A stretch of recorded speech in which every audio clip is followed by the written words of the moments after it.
नमस्कार, स्वागत है आपका मैजिकल श्री चैनल पर। आज हम यूजीसी नेट पेपर 2 विषय हिंदी से संबंधित हिंदी की गद्य विधाओं का भाग 9 लेकर आपके समक्ष उपस्थित हैं। तो आज के वीडियो में हम बात करेंगे हिंदी का प्रवासी साहित्य। तो अगर आप चैनल पर नए हैं तो प्लीज़ चैनल को सब्सक्राइब करें और अगर आपको वीडियो उपयोगी लगता है तो प्लीज़ लाइक शुरू कर दें। तो इससे पहले हम इसी विषय से संबंधित कई वीडियो अपलोड कर चुके हैं। पूरा जो सिलेबस है उससे संबंधित सभी क्लासेस हुई हैं। अगर आपने अभी तक क्लासेस ज्वाइन नहीं किए तो आप प्लेलिस्ट में जाकर एक बार जरूर चेक कर लें और प्लेलिस्ट का लिंक आपको डिस्क्रिप्शन बॉक्स में मिल जाएगा। और जो भी क्लासेस होती हैं उनसे संबंधित नोट्स आपको टेलीग्राम ग्रुप में और व्हाट्सएप ग्रुप में प्राप्त हो जाते हैं संडे को, तो आप वहाँ से PDF प्राप्त कर सकते हैं। तो चलिए शुरू करते हैं आज का प्रवासी साहित्यकारों और प्रवासी साहित्य से संबंधित वीडियो। तो चलिए सबसे पहले हम देखते हैं प्रवासी हिंदी साहित्य की अवधारणा। तो प्रवासी साहित्य जो है वो हिंदी साहित्य की एक नवीन विधा है और जो प्रवासियों से संबंधित है, तो प्रवासियों का जो मनोविज्ञान है उससे संबंधित है ये। तो ये कोई नई विचारधारा है और एक बिल्कुल नई अंतर्दृष्टि है। तो भारत से दूर जो भी देश हैं उसमें बसे हुए जो भारतीय हैं उनके अथक प्रयासों से ही आज प्रवासी साहित्य समृद्ध और सशक्त हो पाया है। क्योंकि वहाँ पे जो भी साहित्यकार रह रहे हैं, जो भी रहते हैं प्रवासी, वो जो अपनी रचनाएं लिख रहे हैं और वो इतनी उत्कृष्ट रचनाएं हैं जो वहाँ बहुत ही ज़्यादा प्रसिद्ध हुई हैं। तो उन्हीं साहित्यकारों को प्रवासी साहित्यकार के रूप में गिना जाता है और उनकी जो रचनाएं हैं वो प्रवासी साहित्य के अंतर्गत आती हैं। तो प्रवासी साहित्य जो पहले उपलब्ध था उससे आज का प्रवासी साहित्य बिल्कुल एकदम अलग है और भारतीय मूल के विदेश में रहने वाले लोगों के सृजनात्मक लेखन को प्रवासी साहित्य कहा जाता है। जैसा कि अभी हमने बात की, तो जो भी भारतीय मूल के जो विदेशी हैं वो जो दूसरे देश में रह रहे हैं तो उनके जो लेख हैं उन्हें प्रवासी साहित्य के अंतर्गत गिना जाता है। और जिन्होंने हिंदी को केंद्र में रखकर रचनाएं लिखी हैं तो वो प्रवासी हिंदी साहित्यकार हैं। तो प्रवासी साहित्य जो बहुत समृद्ध साहित्य है, संपूर्ण विश्व में भारत ही एक ऐसा देश है जहाँ के जो सबसे ज़्यादा लोग जो हैं वो विदेशों में जाते हैं, दूसरे देशों में पलायन करते हैं और वहाँ जाकर बसते हैं। और अब बसना जो है एक कोई जटिल समस्या नहीं रह गया है, तो बहुत सब कुछ आसानी से हो जाता है। तो वहाँ रहकर जो लेखन कार्य करना एक बहुत बड़ी बात है। तो वहाँ रहकर जो विदेशों में रहकर अपनी मातृभूमि की सेवा कर रहे हैं उन्हें ही प्रवासी साहित्यकार कहा जाता है, हिंदी के प्रवासी साहित्यकार कहा जाता है। तो आज हम देखते हैं प्रवासी साहित्यकारों के विषय में कुछ महत्वपूर्ण जानकारी, कौन कौन से प्रवासी साहित्यकार हैं और वो किस लिए प्रसिद्ध हैं। बहुत संक्षिप्त में ये जानकारी होगी, छोटा सा वीडियो होगा, बस कुछ थोड़ी बहुत उनकी रचनाएं डिस्कस करेंगे। तो सबसे पहले जो उनके बारे में उन्होंने जो मत हैं उनके जो वो देख लेते हैं, उनका प्रवासी साहित्य के बारे में क्या मत रहा है। तो मृदुला गर्ग के अनुसार प्रवासी साहित्य को अलग करके देखने के बजाय इसे हिंदी की मुख्य धारा में स्थान दिया जाए, तो ऐसा उनका अभिमत था। और डॉक्टर रामदास मिश्र जी के अनुसार प्रवासी साहित्य ने हिंदी को एक नई जमीन दी है और हमारे साहित्य का दायरा दलित विमर्श और स्त्री विमर्श की तरह विस्तृत किया है। तो ऐसा रामदास मिश्र जी का मत था। और कमलेश्वर जी का जो मत है कि रचना अपने मानदंड खुद तैयार करती है और इसलिए उसके मानदंड नहीं जाने चाहिए, उन रचनाओं के मानदंड तय होंगे। तो ऐसा कमलेश्वर जी का मत है। तो ये कुछ प्रसिद्ध साहित्यकार हैं, रचनाकार हैं जिन्होंने अपने अपने मत प्रस्तुत किए हैं प्रवासी साहित्य के बारे में। तो एक और मत है कमल किशोर गोयनका जी का। तो उनका कहना है कि हिंदी के प्रवासी साहित्य का रूप रंग, उसकी चेतना और संवेदना भारत के हिंदी पाठकों के लिए एक नई वस्तु है और नए भावबोध का साहित्य है और एक नई व्याकुलता और बेचैनी का ये साहित्य है जो हिंदी साहित्य को अपनी मौलिकता एवं नए साहित्य संसार से समृद्ध करता है। और इस प्रवासी साहित्य की बुनियाद भारत प्रेम और स्वदेश परदेश के द्वंद्व पर टिकी हुई है और बार बार हिंदू जीवन मूल्यों, सांस्कृतिक उपलब्धियों और उनके प्रति श्रेष्ठता के भाव की अभिव्यक्ति इनमें होती है। तो ऐसा कमल किशोर गोयनका जी ने कहा है। तो ये कुछ मत थे जो विद्वानों ने दिए हैं प्रवासी साहित्य के संदर्भ में। तो प्रवासी हिंदी लेखक जो हैं वो भारतीय होने के कारण एक तरफ हिंदी का प्रचार प्रसार विदेशों में कर रहे हैं, तो वहीं दूसरी ओर वो भारतीय संस्कृति का भी और सभ्यता का भी जो परिचय वहाँ पर दे रहे हैं, उसके बारे में लोगों को अपनी जो भी संस्कृति है उससे परिचित करवा रहे हैं। तो ये एक बहुत ही सराहनीय कार्य है। तो प्रवासी हिंदी साहित्य की एक विविध रूप हम कह सकते हैं, और जो ये अपनी पहचान है, हिंदी की पहचान विदेशों में बनाने का एक प्रयास है। तो ये जो रचनाकारों का योगदान है बहुत ही महत्वपूर्ण है, सराहनीय है। तो अब हम कुछ बात कर लेते हैं प्रमुख प्रवासी साहित्यकारों के बारे में। तो उनकी जो विशेष रचनाएं रही हैं और थोड़ी सी महत्वपूर्ण जानकारी, बस कुछ ज़्यादा डिस्कस नहीं करेंगे। तो सबसे पहले हम बात करेंगे हरिशंकर आदेश जी के बारे में। तो इनकी लगभग 300 से अधिक रचनाएं प्रकाशित हुई हैं और उनमें महाकाव्य भी है, खंड काव्य है, भगवत गीता का हिंदी और अंग्रेजी अनुवाद है, 30 नाटक हैं, एकांकी है और जीवनियाँ और उन्होंने सभी विधाओं में लिखा है। तो इसके बाद दूसरे जो हैं वो अचला शर्मा जी हैं। तो इन्होंने ये अमेरिका में कुछ समय कार्यरत रही थी और बाद में लंदन में बीबीसी की हिंदी सेवा में अध्यक्ष रही थी। तो इनके लेखन में भारतीय समाज की संवेदना की अभिव्यंजना दिखाई देती है हमें।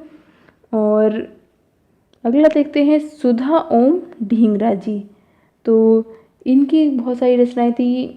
तो इनका जो समय माना जाता है 1959 का माना जाता है। तो इन्होंने बहुत सारी रचनाएं लिखी।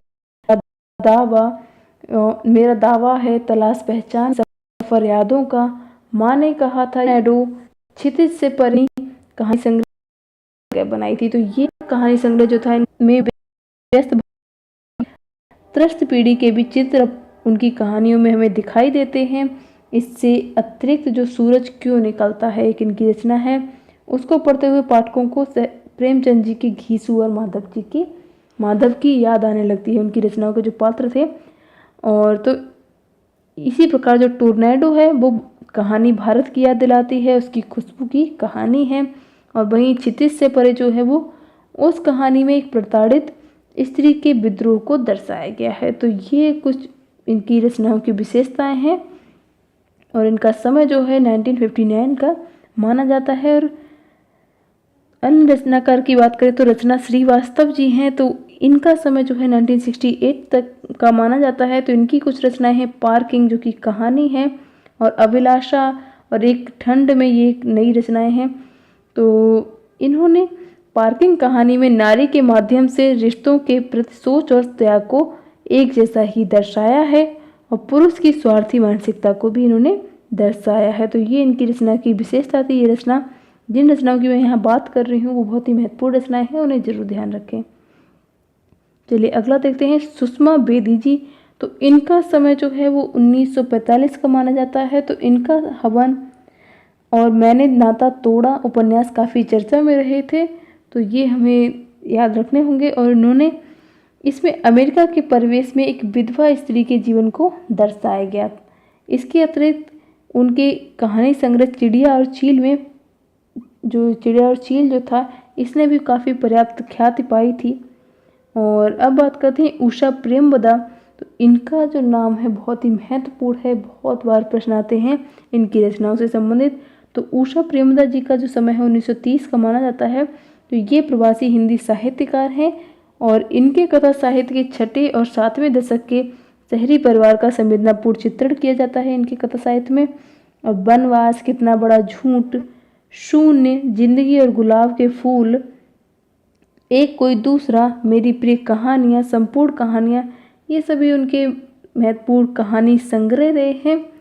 और आधा शहर जो है वो इनकी कहानी है, बाकी वापसी इनकी कहानी है। तो ये सभी बहुत ही ज़्यादा प्रसिद्ध हैं। और अगला देखते हैं उषा राजे सक्सेना जी। तो ये विख्यात प्रवासी हिंदी साहित्यकार हैं और इंग्लैंड को कर्मभूमि बनाकर प्रवासी हिंदी साहित्यकारों में इन्होंने काफ़ी सक्रियता रखी है। तो इनके साहित्य में भारतीय संस्कृति, सभ्यता और भाषा के प्रति प्रत्येक तरह के अनुभव हमें दिखाई देते हैं, विचार प्रकट होते हैं। और उषा राजे सक्सेना जी की जो कहानी है वह रात, ये काफ़ी ज़्यादा चर्चित है। और अब देखते हैं सैल अग्रवाल जी के बारे में। तो इनकी कहानी वापसी में परंपरा और आधुनिकता के अंतर्द्वंद में खुशियाँ और आकांक्षाओं को दबा लेती है। तो इनकी रचना जो थी सैल अग्रवाल जी की वापसी, ये काफ़ी प्रसिद्ध है। तो इनकी अन्य रचनाएं हैं ध्रुव तारा जी कहानी संग्रह है, समिधा है और नेति नेति काव्य संग्रह है। तो ये भी हमें ध्यान रखने होंगे। बाकी इनका समय 1947 का माना जाता है। और बात करें जाकिया जुबैरी जी की, तो इनकी रचनाएं सांकल जो कि बहुत ज़्यादा प्रसिद्ध हुए थे। तो इनकी जो कहानी संग्रह है सांकल, उसमें स्त्री मन की कसमकस को चित्रित किया गया है। और जाकिया जुबैरी की कहानियों में नॉस्टेल्जिया और वहाँ के परिवार के बीच की स्थितियों का मानवीय चित्रण किया गया है। तो इनकी जो सांकल कहानी संग्रह है एक, ये उससे अलग उलझन है, ढाल, धूप का ढलता साया, तो ये कुछ इनकी रचनाएं रही हैं। और अब बात करते हैं डॉक्टर लक्ष्मीमल सिंघवी जी के बारे में। तो इनके जो लंदन में ये भारतीय उच्चायुक्त रहे थे और उनके कार्यकाल में हिंदी भाषा और साहित्य सदन में काफ़ी परिवर्तन वहाँ पे हुआ था, तो इसलिए ये काफ़ी प्रसिद्ध हैं। और अब देखते हैं उषा वर्मा जी के बारे में। तो उषा वर्मा जी जो हैं ये लंदन के यॉर्क में रहती हैं और उनके 4 कहानी संग्रह प्रकाशित हो चुके हैं अभी।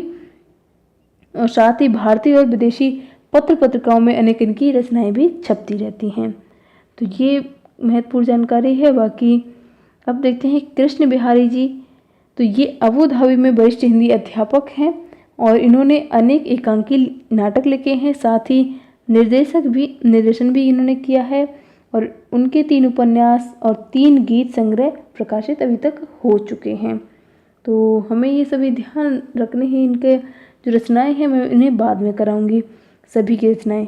तो नीना पॉल जी हैं, इनका समय जो 1950 का माना जाता है। तो इनकी रचनाएं तलाश जो थी, तो ये इनके जो 2 उपन्यास हैं तलाश और कुछ गांव गांव कुछ शहर शहर, तो ये भी दोनों उपन्यास हैं इनके। और कुछ गांव और कुछ शहर शहर जो है, इस उपन्यास में इंग्लैंड के लेस्टर शहर में बनने की कहानी के साथ साथ गुजरातियों के वहाँ जमने और संघर्ष करने को गूंथ दिया गया है। तो ये कुछ इनकी कहानी की विशेषता थी, उपन्यास की विशेषता थी। बाकी अब देखते हैं दिव्या माथुर जी के बारे में। तो इनकी शुरुआती कहानियों में कहानी का शिल्प कम और संवेदना अधिक थी। और इनकी जो रचनाएं हैं सलील, रेत का लिखा, ख्याल तेरा, चंदन पानी, सपनों की राख तले और झूठ और झूठ, ये कविता संग्रह था।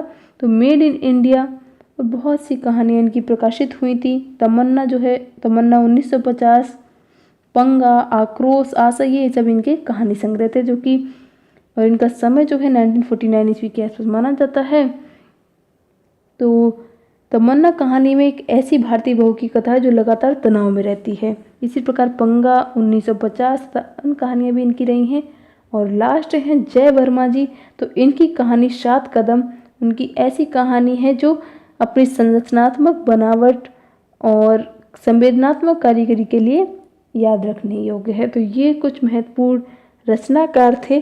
तो इन सभी जो प्रवासी रचनाकार हैं, प्रवासी साहित्य से संबंधित रचनाकार हैं, उनकी सभी रचनाओं से संबंधित वीडियो बाद में एक ज़रूर बनाऊंगी। तो वैसे मैंने सभी विधाओं का नहीं बना पाया, सिर्फ उपन्यास का बना पाया है, तो समय का अभाव था।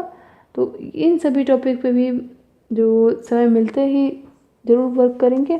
तो अगर वीडियो आपको उपयोगी लगा हो हिंदी का प्रवासी साहित्य से संबंधित, तो प्लीज़ लाइक शुरू कर दें।